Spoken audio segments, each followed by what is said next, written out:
我们会准备生命之水。这高粱还没到75%哦。对，等一下哦，这边。好，在这边摄影机再看一下。谢谢。好，大家全格可以了，谢谢。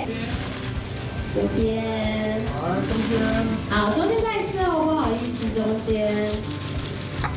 我觉得现在如果真的在防疫的前提下要拍吻戏的话，我们会准备生命之水。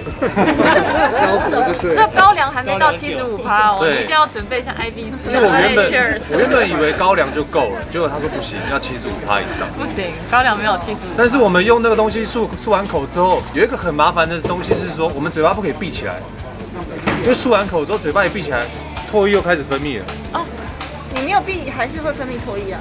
那我至少我们就开的嘛，然后请塑化组用风扇吹一下这样。让那个酒精不要吞下去，它是用挥发的。对，这样。好，来录。那就不要伸舌头，好不好？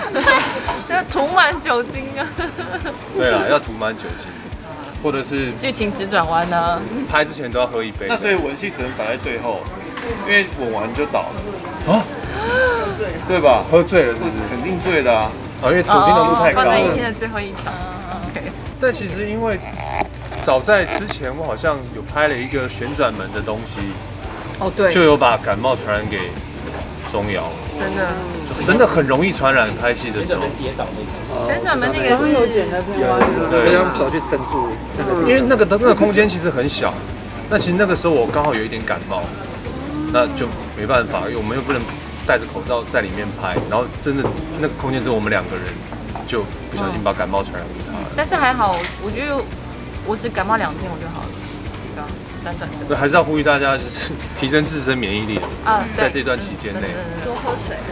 我们好像也是才开拍没多久就拍那场戏，我觉得很好因为对于角色而言，也是2个角色第一次见面啊。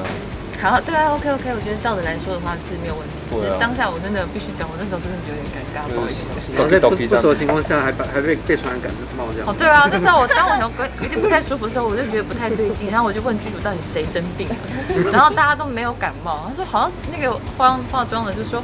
他说好像洪正有感冒然后我马上打开那个群组开始狂骂他，你好像没回，我有回，我说抱歉啊，就2个字，他们4个字以内，4个字以内。不然我要回什么？然后他们2个就叽叽呱呱讲很多，很久他才回抱歉。